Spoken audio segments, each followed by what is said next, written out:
My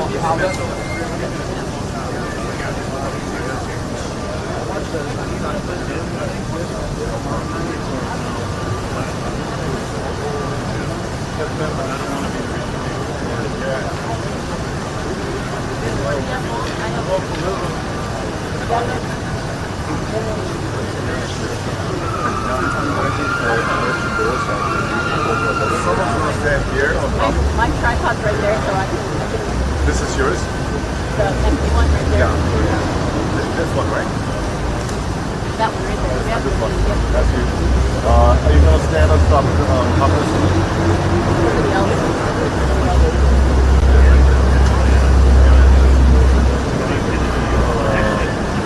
Probably a still guy.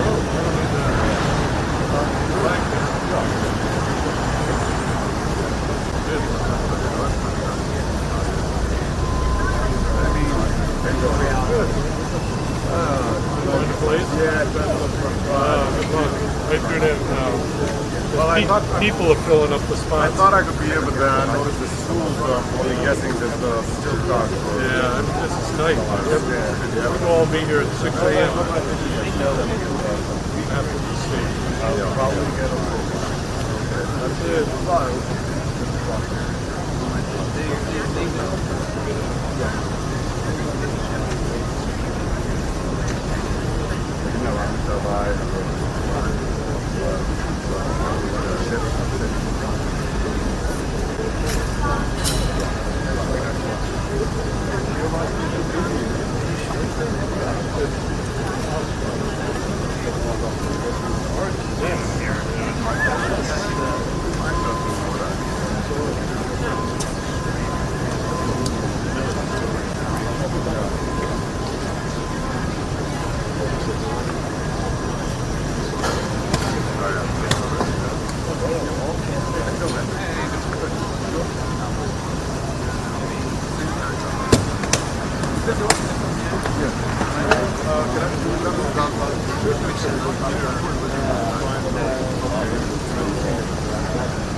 Good morning and welcome to Fox 29's News Now on this Tuesday morning. We're going to get started with some local news out of Burlington County, where police are searching for vandals who spray painted graffiti on homes and cars in Mount Laurel. And there's surveillance video of the suspects. Fox 29's Bill Anderson filed a report. It's another one of those situations where you go, why? Why are you even doing this? And Mount Laurel police here seem to be putting it out there, asking the public to help because they just want to squash this before it goes even further. So Mount Laurel police released pictures of two men caught on, as you said, pretty clear surveillance pictures. They believe these men were vandalizing property this weekend. They're accused of spray painting a car and a couple homes in the Willow Turn section of Mount Laurel. Now the graffiti said Molly's crew. Still no idea who Molly is, why she has or needs a crew, or what that means, but that's what they were painting. And neighbors didn't want to go on camera, but they told us that their Ring camera notified them around 3 a.m. on Saturday. They pulled up the live feed, and the man in the video was apparently spray painting. They noticed that their property had been vandalized. Now, just yesterday, police decided to release the surveillance pictures of the suspects, again, hoping to stop this nonsense in its tracks before more houses and cars are damaged. So they put that out there. They believe that the pictures and video are pretty clear. They're asking everyone to spread the word, to take a look at it, to help them squash this. So if you recognize the people in the pictures, please give them a call so they can stop this nonsense quickly. It's another one of those situations where you go, why? Why are you even doing this? And Mount Laurel police here seem to be putting it out there, asking the public to help because they just want to squash this before it goes even further. So Mount Laurel police released pictures of two men caught on, as you said, pretty clear surveillance pictures. They believe these men were vandalizing property this weekend. They're accused of spray painting a car and a couple homes in the Willow Turn section of Mount Laurel. Now, the graffiti said Molly's crew. Still no idea who Molly is, why she has or needs a crew, or what that means, but that's what they were painting. And neighbors didn't want to go on camera, but they told us that their Ring camera notified them around 3 a.m. on Saturday. They pulled up the live feed, and the man in the video was apparently spray painted. They noticed that their property had been vandalized. Now, just yesterday, police decided to release the surveillance pictures of the suspects, again, hoping to stop this nonsense in its tracks before more houses and cars are damaged. So they put that out there. They believe that the pictures and video are pretty clear. They're asking everyone to spread the word, to take a look at it, to help them squash this. So if you recognize the people in the pictures, please give them a call so they can stop this nonsense quickly.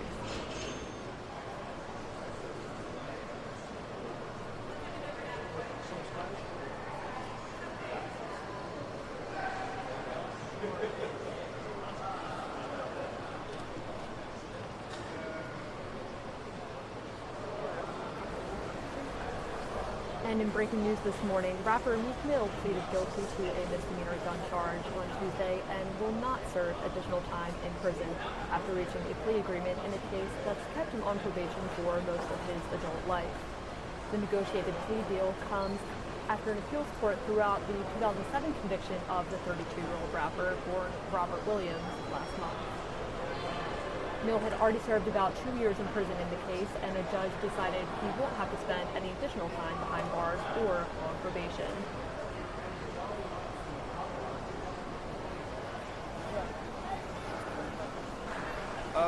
I came here today. I wanted to thank everybody that ever stood for me out here, all the supporters and people who came out and supported me through the ups and downs in and out of the system.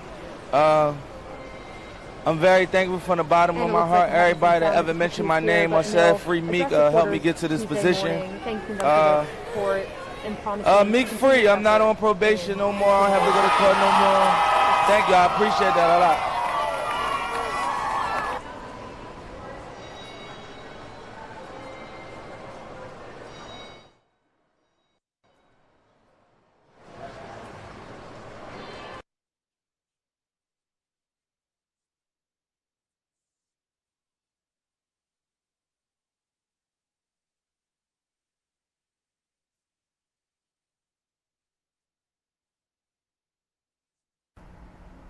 And in political news this morning, never mind the differences between world leaders in China, Russia, Iran, and more. President Donald Trump's takeaway message from the Group of Seven summit in France was unity. In fact, flawless unity.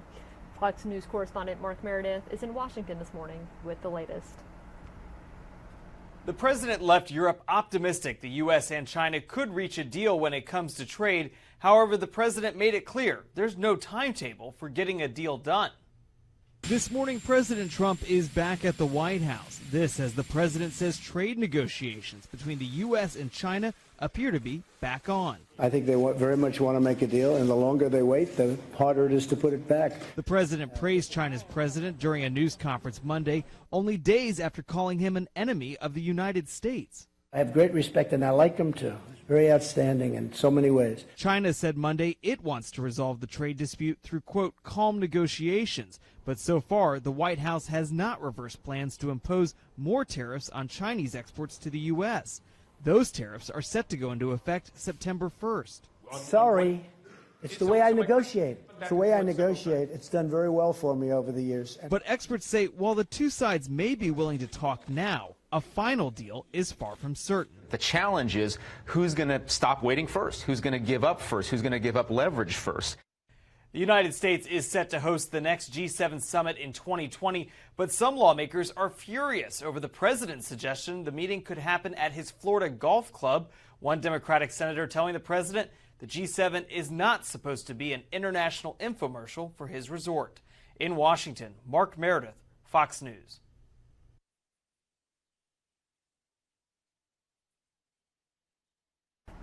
And in consumer news this morning, it is back to school time for many college students. So it's time for parents to consider which majors are the most valuable.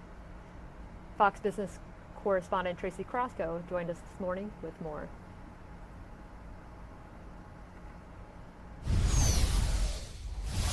Well, you know, what is this, August the 27th? It is. So we're about a month away from fall starting, but Starbucks has their pumpkin spice thingy. Right, and Tracy, you know what? I just had an epiphany. It's been cooler the past couple of days, right? True. It's because they're getting ready for this release, so we'd all want the pumpkin spice latte. Somehow, Starbucks paid to mess with the weather. Wow, that's power. They have teamed up with Mother Nature to make sure the temperatures are a little cooler for the release of the pumpkin spice latte. Yes, Exactly. I think you're onto something. But yes, this is the earliest that Starbucks has released the pumpkin spice latte in all of its years. So it is back along with the salted caramel mocha, also the other pumpkin spice bakery items, the pumpkin scone, the pumpkin cream cheese muffin. But this year they've got something new, and this is the first time that they've released a new pumpkin drink. This is the pumpkin cream cold brew. So maybe you don't want a hot pumpkin spice latte, but you want something cold. This is cold brew with pumpkin spice flavoring, topped with pumpkin cream cold foam and a dust of pumpkin spice. Okay. Well, we see the dust. We have them here on the desk, Tracy. Now, I'm sorry I don't have a straw for you, Alex. So I guess I'll do one, you do the other. Well, I don't know. I don't drink the pumpkin to spice stuff, so I want you to. You normally do, don't you? Drink pumpkin spice or no? Sure, I'll do it, but no. No, I mean, you don't normally do it? Oh, I don't either. I'm not a big coffee person. I like tea, remember? Yeah. So, but I'll Nice. try it. Okay, try that. But I want I've to tell had you it. that this I'm not a fan. pumpkin spice latte, this is the top-selling seasonal drink at Starbucks, and since they've debuted it in 2003, they've sold about 424 million of these drinks. Good Lord. Oh, it's good. Is it? Yeah.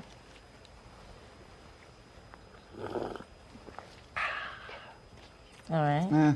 No, I mean, it tastes like you're drinking a pumpkin pie. The cold one isn't as sweet. I want to try the cold one. I'm very curious about that. Yeah, it isn't as sweet, but it's still good. It's smooth. There's a Starbucks across 47th Street. Just walk over there. Come on, Tracy. Well, I haven't had a chance to. She's like, I'm busy working. Okay. Get that Mealy woman to go do it. She's off the air, isn't she? She's busy too. No, are you kidding me? She can't be that busy because she's constantly posting on social media and bugging her co-anchor to death. That Rob Schmidt guy, he's so handsome. Oh, She is great with social media. Yeah. And so are you, Tracy. absolutely. Thanks. All right, thanks, Tracy. Tracy, thank you.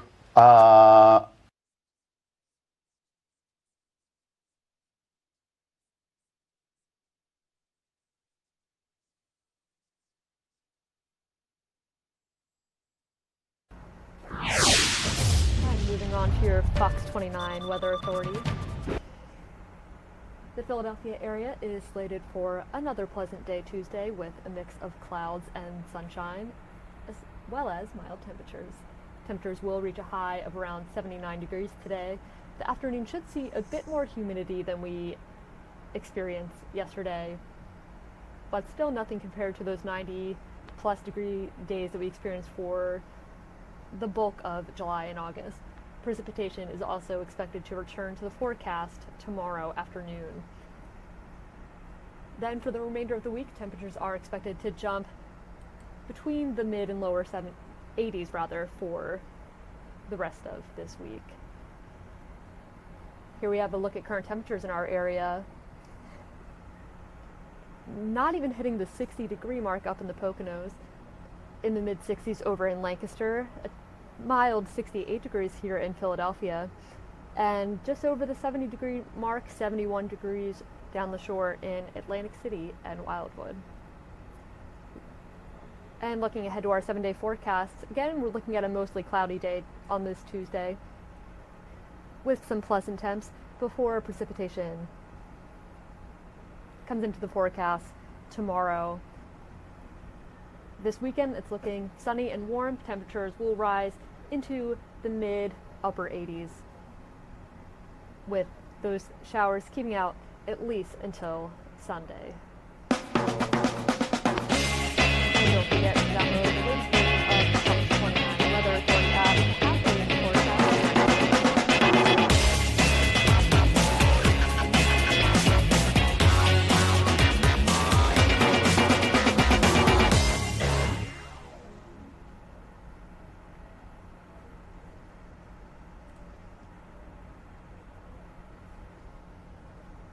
And more in local news this morning. In Delaware County, a mother charged with leaving her baby in a car will appear in court for a preliminary hearing.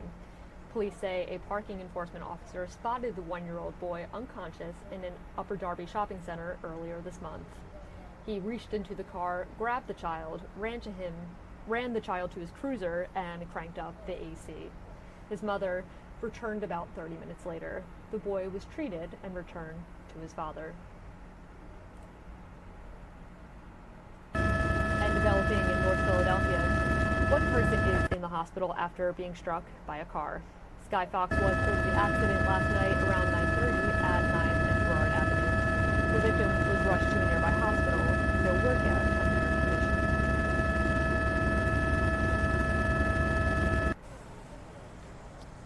And surveillance video captures the moment a Metro PCS store employee shot a would-be robber in Southwest Philadelphia. That suspect did not survive. It happened yesterday afternoon just after 4 near the intersection of 70th Street and Elmwood Avenue. In the surveillance video, you can see a man wearing a hoodie walking into the store and taking out a gun. That's when an employee with a permit to carry takes out his gun.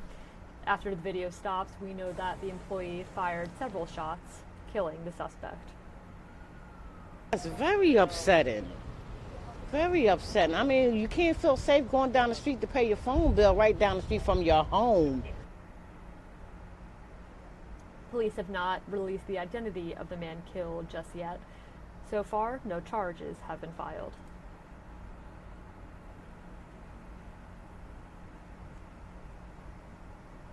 And more in local news this morning. 2 teens and a young man were shot yesterday.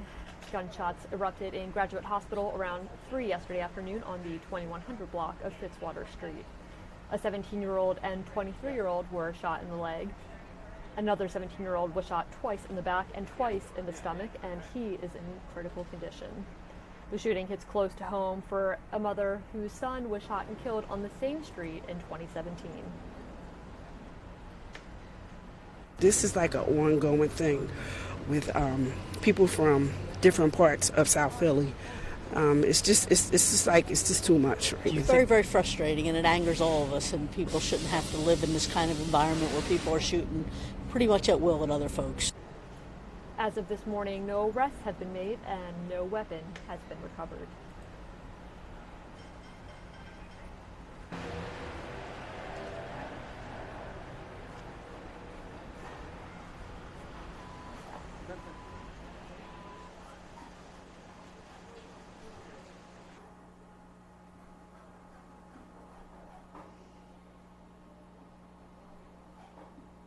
In other news this morning, prosecutors say they're seeking the death penalty against the man accused of killing 11 people at the Tree of Life Synagogue in Pittsburgh last October. The U.S. Attorney's Office in Pittsburgh filed a notice of intent saying that 46-year-old Robert Bowers should face capital punishment if convicted.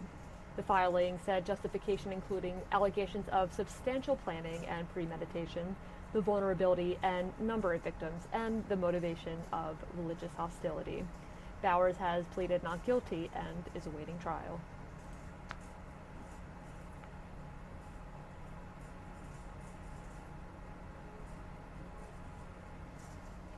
And in local news this morning, a man remains in critical condition after 2 dogs attacked him in North Philadelphia. The attack was captured on surveillance video. A warning, the video may be disturbing to some viewers.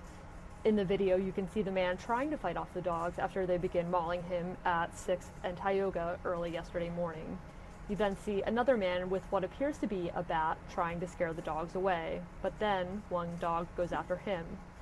The dogs had control for about 5 minutes before police showed up and eventually firing, killing one dog and sending the other running. They have to use their training, and they have to make sure that they're just going to shoot the dog. They can't put the victim in harm's way. So it's not an easy decision to make, but we're sure from the hospital this victim was not shot. This victim's injuries are all consistent with being bit by the dog. Police are now trying to figure out who owns the dogs. Meanwhile, neighbors hope animal control can find that other dog before another potential attack.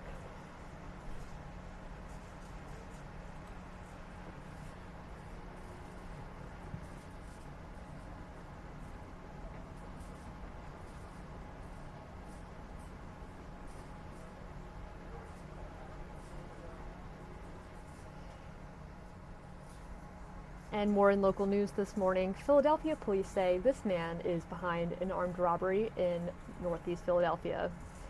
The incident happened earlier this month when police say a 60-year-old man was depositing money into an ATM at a Bank of America on Bustleton Ave when this man pointed a gun at him, demanding the victim hand over everything he had. After the victim threw the money on the ground, police say the suspect grabbed it and tried to take the victim's car. But after a brief struggle, he ran off. If you recognize him, you are urged to contact police.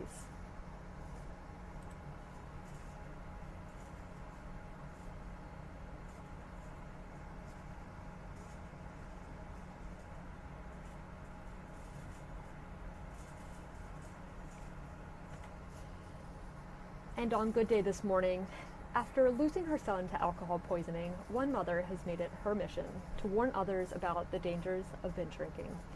This morning, she joined Good Day to share her story. It's 7:33. Boy, he was a nice, kind, thoughtful person who never missed a day of class, but one night of partying changed everything. Christian had a whole life filled with adventure ahead of him. But in his junior year at Temple University, he spent the night drinking and died of alcohol poisoning. Warning others about the dangers of binge drinking and knowing the signs is something Christian's mother, Mary, has now made her mission. Speaking to schools, lawmakers, tailgaters, even flying banners over the shore with the message, "Do you know the signs of alcohol poisoning? Learn the signs. Don'tStall.org." It wasn't enough to save her son, but hopefully she can save another family from going through what she's been through. And Christian's mom, Mary, is here with us now. Thank you for coming in. I know you it's for having tough, but it's important to talk about. Tell us a little bit more about Christian. Is that true? He didn't miss classes? That's what his professors said. They were with us in the hospital when he was in a coma. And they said he never missed classes, and he took the shuttle from Center City, from Temple downtown to Temple Ambler. Mm-hmm. And he loved his classes, and he loved what he was doing, and he had just been home the week before. But so when did you hear? When did you find out what happened? It was a icy Sunday morning in January of 15.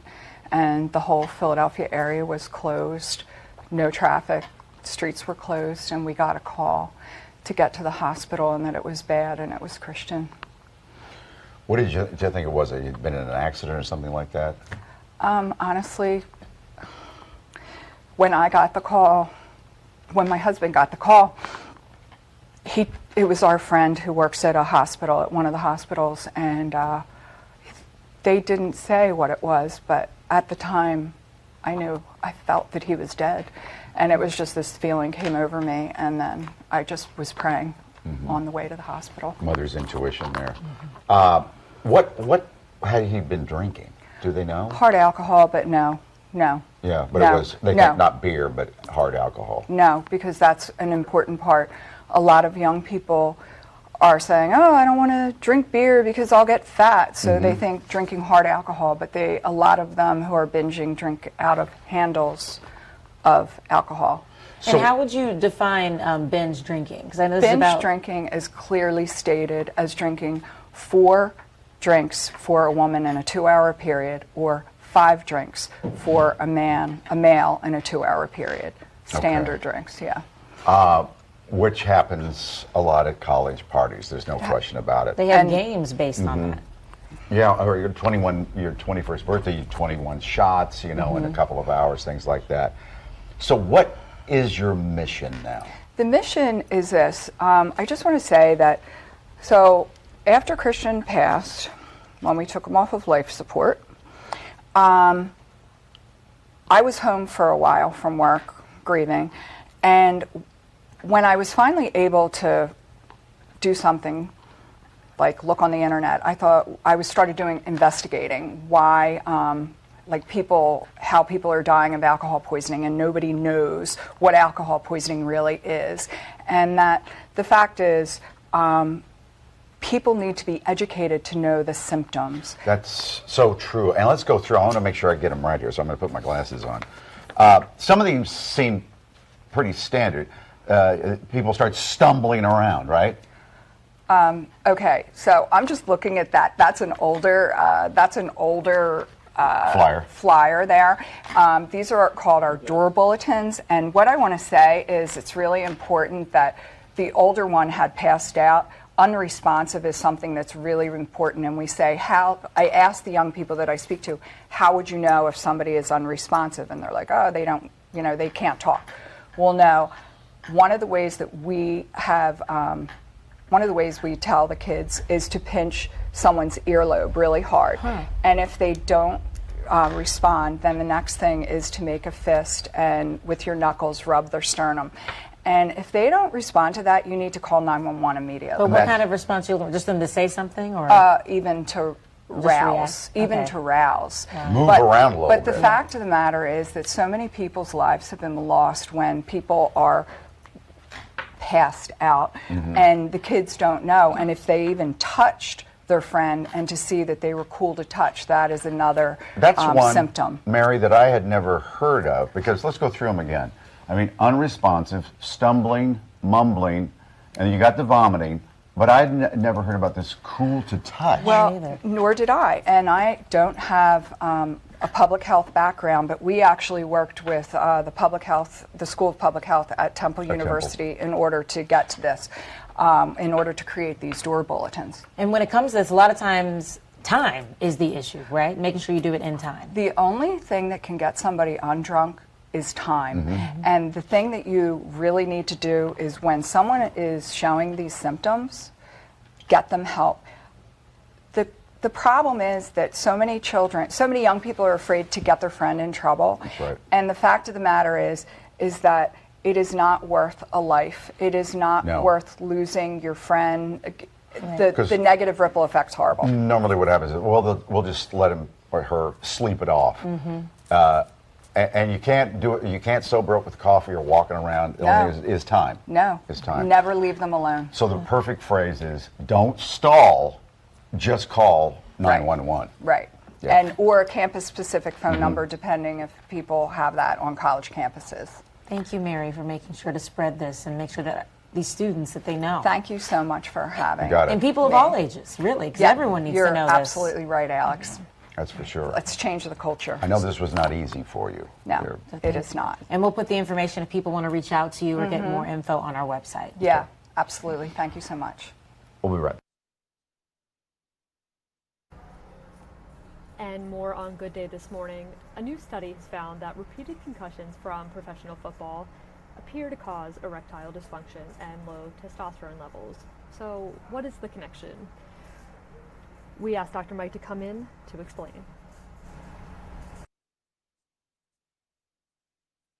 If there's anything, we talk about concussions on this show all the time. If there's anything that would get a man to stop playing sports that might concuss him is the fact that it might lead to erectile dysfunction.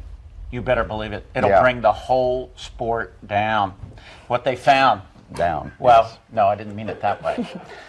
Your mom. No. Jeez. Why?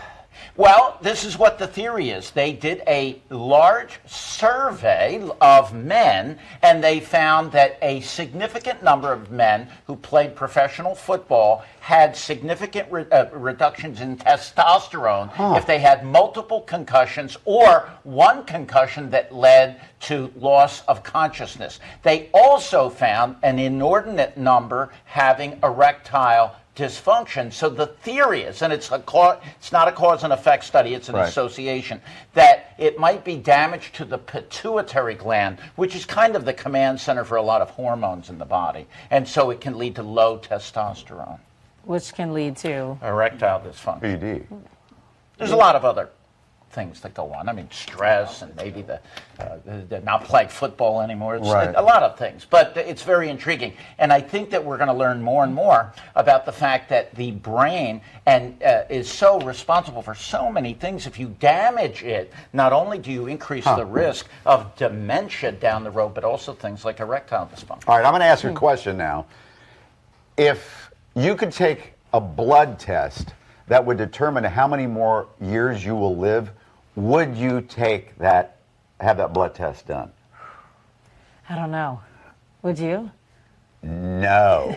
Do you want to know? But I don't want to be surprised either. Because maybe we could do something about it if we find out it's shorter. Well, here's the thing. They are really looking at a way to predict. Now, we're very good at predicting whether someone's going to be around for the next year or so, but we're not very good at saying, look, you're probably not going to be around in 10 years. And they are looking at 14 biomarkers, including glucose, a number of amino acids and things, all looking at processes in the body, whether it be inflammation. And with this, they are finding that they can fairly accurately diagnose whether or not, or predict when you're going to expire. I don't want to get that call from Dr. Mike. I called Dr. Mike and said, okay, so the results of the blood test are in? Oh, yeah, you got about a year and a half. Maybe two. But maybe I'd want to know, because then I just quit my job and travel the world or something, or do all the things I always said I would do later down the road. Let me say this. All of us, because I deal with life and death all day long, every day for the last 30 years, and the bottom line, folks, you must live each day as if it's your last anyway. True. Live it to the fullest. Carpe diem. Live to the full. Just suck the life out of every day. Live your best life. Yes. Do you do that? Of course, I'm very optimistic. Oh, he does that. You're optimistic. Very quickly. They say that's key. Very optimistic. Yeah. Study found that if you are optimistic, you will live longer. It's the power of positive thinking, folks. You need to do that. Well, then, Mike, you'll be here forever. Forever. Now get out. All right. Thank you.